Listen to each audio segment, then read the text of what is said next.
महाड दापोली राज्यमार्गावर मे महिन्यापासून सुरू झालेली अपघातांची मालिका ऑगस्ट महिन्यातही कायम असून आज दुपारी सुमारे 2 वाजता कारंजाडी बुद्धवाडी येथील तीव्र उतारावर मुंबई मंडणगड एसटी बस घसरल्याची घटना घडली। सुदैवाने या अपघातात जीवितहानी टळली असली तरी रस्ता निसरडा होण्यामागचे खरे कारण रस्त्याच्या गुळगुळीतपणात की देखभाल अभावात याबाबत स्थानिकांमध्ये शंका व्यक्त होत आहेत।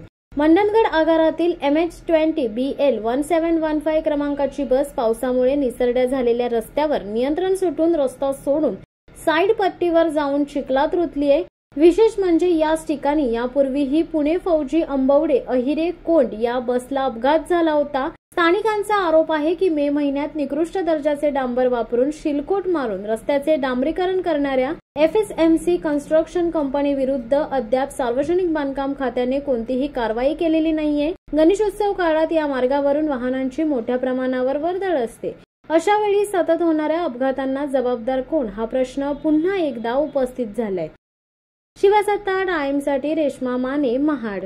दे धडक बेधडक वृत्त देणाऱ्या आपल्या शिवसत्ता टाइम्स न्यूज चॅनलला लाल बटन दाबून सबस्क्राईब करा आणि बेल आयकॉनला क्लिक करायला विसरू नका।